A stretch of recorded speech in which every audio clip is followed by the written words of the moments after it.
और जब मन तुम्हारा दुखी होगा तो कभी आप बाहर से भी किसी से ना ढंग से बात कर सकते हो, ना शांति से रह पाते हो। फिर वो बात बिल्कुल मिथ्या हो जाती है कि आपने जो नाम लिया है कि नाम लेके उसकी आप कोई अभ्यास करते हो या कोई ध्यान करते हो या कोई उसका सिमरण करते हो। उनका सिमरण आप नाम का करते नहीं हो तो ध्यान कहाँ लगेगा आपका? ध्यान तो उत्पात में लगेगा, जो आदतें मन में बनाई हुई हैं उनमें लगेगा। इसलिए मैं कहता हूँ सत्संग करने के लिए आया करो। सत्संग का क्या है कि सत्संग में जब आते हो 3 चीजों को खुला रखो, हृदय को, आंखों को और अपने मन को। मन को साध के रखो, आंखों की दृष्टि गुरु जो तुम्हें उपदेश करता है उन पर जमा के रखो, और हृदय को इसलिए खुला रखो कि जो बातें कही जाती है उसमें एक एक करके मन के अंदर उनको बैठा लो। स्वामी जी महाराज अपनी वाणी में ही दूसरी जगह फरमाते हैं कि दरस करे, 3 ही चीजों से इंसान को सब कुछ मिलता है। तीनों इंद्रियों के द्वारा सारी शक्ति का नाश भी करता है, आंखों के द्वारा, कानों के द्वारा और जिह्वा के द्वारा। ये 3 ऐसे स्रोत हैं जिनके द्वारा हम सारी शक्ति को छीन करते हैं। इसीलिए संतों ने 3 बंद लगाने के लिए कहा। और उनका लाभ कब होगा? उल्ट के ये ही बताया। वैसे तो मोटा मोटी अगर दुनियादारी की तरफ से भी देखोगे, बुरी तरफ चीज की तरफ ना देखो, अपनी आंखों को बंद कर लो। बंद कर लेने का मतलब ये नहीं है कि देखो ना, देखते हो लेकिन उस बुराई को ना देखो, उस अवगुण को ना देखो, नहीं तो हमें अवगुण देखने की आदत पड़ जाएगी। लोग निंदक क्यों बन जाते हैं? निंदक ईर्ष्यालु क्यों बन जाते हैं? वो दूसरे की बुराइयां क्यों करते हैं? कि उनको आदत, बुराइयां सुन सुन के उनको आदत ये हो गई कि उसको मन की चाहत यही रहती है कि मैं उन्हीं बातों की ओर जाऊं। अगर सच्ची, अच्छी और जो गुणकारी और लाभकारी बातें हैं वो सुनने की आदत अगर डाल ले इंसान, तो उसको फिर वो बुरी बातें अच्छी नहीं लगती, उसको मन को आदत नहीं पड़ेगी। आंखों से बुराई ना देखो, कानों से कोई बुराई ना सुनो। बुराई सुनने में हमारा हित क्या है?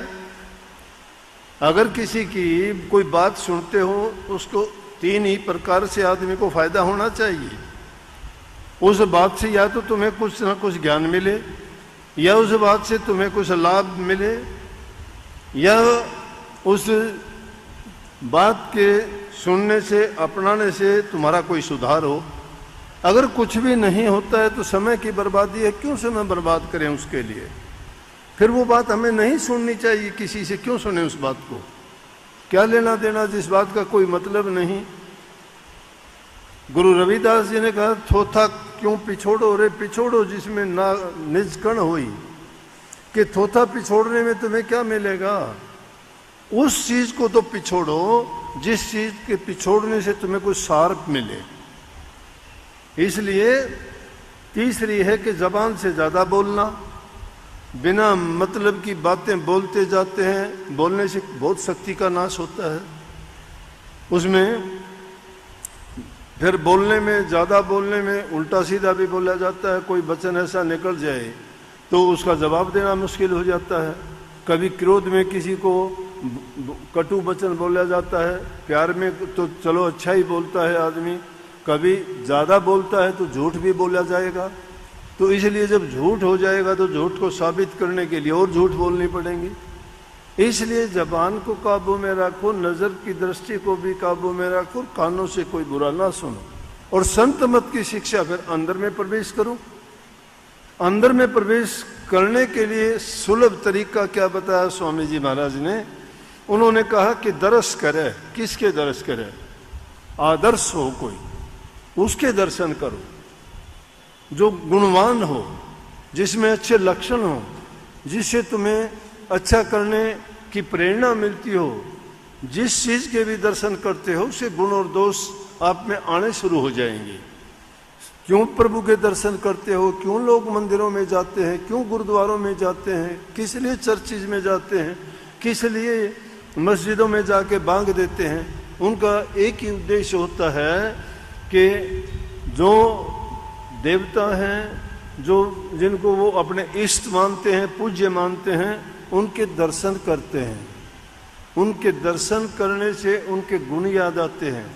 उनके गुण याद आने से उनके हृदय पे, उनके ख्याल और विचारों पर ये असर पड़ता है कि उसी ढंग के वो अपना व्यवहार करना शुरू कर देते हैं। इसीलिए कही कि दर्श करें।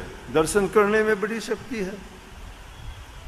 दर्शन करने में बड़ी शक्ति है। जिसके दर्शन करोगे वैसे ही गुण उसमें आ जाएंगे।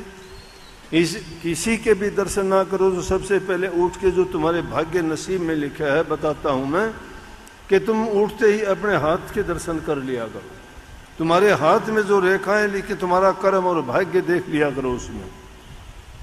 पहले किसी दूसरे आदमी के अगर दर्शन कर, कभी नहीं कहते क्या, किसी आदमी के दर्शन करने से आपको दिन में कोई दुर्घटना, बुरी बात हो जाती है, कोई लड़ाई झगड़ा हो जाता है, तो आप कहते हो पता नहीं आज किसके दर्शन करे थे। जब भी कहीं जाते हो तो आप अच्छा सोच के जाते हो, अच्छे करते हो कि भाई दर्शन करके जाएं। इसलिए महापुरुषों के पास जाना, स्वामी जी महाराज ने कहा कि दर्श करें। सबसे पहले महापुरुषों के दर्शन करो, फिर वचन सुनो। वचन कैसे सुनो? एकाग्रचित होके सुनो। ये नहीं कि थोड़ी आवाज हुई तो उधर देख लिया, उधर। उनका मन नहीं टिकता, उनको और कुछ चीज की तलाश है। अरे जिसको जो सत्संग के लिए आए हैं उनको उस वचन की तलाश है। उनको गुरु के वचन उनको ऐसे प्यारे लगते हैं जैसे माता को अपने बच्चे की तोतड़ी बात भी अच्छी लगती है। वचन प्यारे गुरु के ऐसे जस माता सु तोतरी बात, उठत बैठत सोवत जागत, खावत पीत बिसर नहीं जात। ऐसी लगन गुरु संज्ञा की वो गुरुमुख परमार्थ पात। ऐसी लगन जिस गुरुमुख की हो जाती है वही गुरुमुख परमार्थ को प्राप्त कर लेता है। वही पूरा धर्म के मार्ग पर चलना शुरू हो जाता है। उसकी वीडियो को लाइक करें, चैनल को सब्सक्राइब करें, ज़्यादा से ज़्यादा अपने दोस्तों को शेयर करें। सभी बहन भाइयों को राधा स्वामी।